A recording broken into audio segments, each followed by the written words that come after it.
you go back across this rich, varied career that you've had. Has there been anything unexpected though, like these challenges that were unexpected or lessons that really reshaped your approach? Or were you always like, this is what it is because I got to find the root cause and it's about people? I mean, there had to have been something, right? What came in and what kind of made you step back and go, I didn't expect that to happen, or I wasn't expecting to learn that? I think the part that was unexpected was how infrequently leaders would use that process.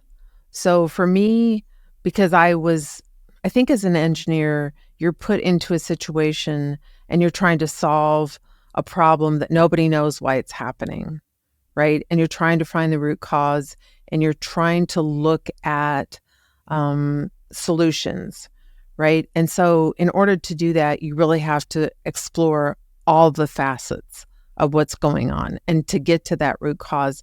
And so I think part of it is being a problem solver and being open to what is the input, right? That's making this problem happen. And then what are the variables that are affecting that input? And then looking at what outcome do I actually want, right? Do I want employees who are complacent? Do I want employees who are like looking at their watch and they can't wait to get out of here? Do I want people who are not, we call it quiet quitting today. I don't really think quiet quitting is new. I think it's a great label to say, I'm going to show up for work, but I'm not really going to do 100%. I'm going to do 80 or 60 or 40 or whatever that is. So I think that until you really understand what exactly you're solving for, right? If you look at an equation and you look at the variables in the equation and then you have an equal sign and then you have all of this input equals something at the end, right? So it's kind of a way to look at how do we put all these pieces together to get a particular outcome. When you add them all up, you can see what are the things that are adding value, what are the things that are detracting value, and you can see what that output or that answer is. And so I think that maybe because I had a very logical approach to these pieces that made up both the employee and the customer's experience, that time and time again, I would rely on the formula. And sometimes you don't know whether it's going to work, right? Especially when you're first starting out.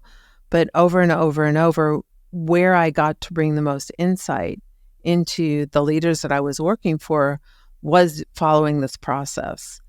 And what it does do is it requires us to slow down to go fast, because unless you slow down enough to look at the pieces, then you're making conclusions about the outcome that you really don't know that you don't know.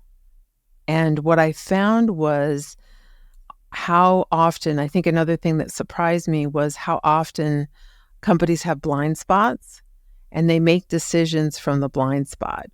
So if you're traveling on the freeway at 60 miles an hour, a blind spot can be pretty darn dangerous. It can put a lot of it at risk. And so what I was thinking about was, what if you had the input? What if you had that rear view mirror so you could actually see who is next to you or like the impending danger? Wouldn't that give you a more informed view? And so I think when we don't know and we make decisions, we often make really dangerous decisions that have impacts that are far reaching. And I think that that's part of what is happening in corporate America, is coming from a place of, I know, and I know better than you, and I'm not going to really take that input, and I'm not really going to look at it, and I'm going to make a decision and hope for the best. And a lot of businesses are struggling. And I think if they actually heard the voice of their employees, there was a study by Gallup very recently, and Gallup said something like 77% of, and it's in varying degrees, of employees in a workplace are quiet quitting. Some are somewhat disengaged and some are extremely disengaged. So if you think about 23% of your employees actually adding value, for every employment dollar, you're getting 23 cents. Like, to me, that doesn't make any sense at all if I'm running a business. So, and I don't think it matters whether it's contact centers or a regular business. The other piece that I thought was fascinating is when they ask the people who are quiet quitting, what would you change? They know. They know what they want, but nobody's asking. And so you see Fortune, Forbes, Inc., Wired, I see all these articles about management theory and what's happening in corporate America. And what I see repeatedly is that there's a decision that comes from on high without these inputs and these variables. And oftentimes I think businesses are going to find they're still struggling with attrition, struggling with quiet quitting, struggling with lack of productivity.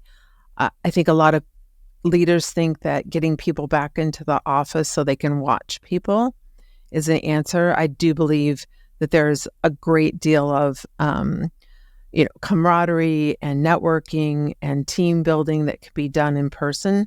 But if you're requiring people go back in, what's the reason, right? And how are you going to change the dynamics so that it really does add value versus just kind of hoping that because people are there and you can watch them, that they somehow change their attitude.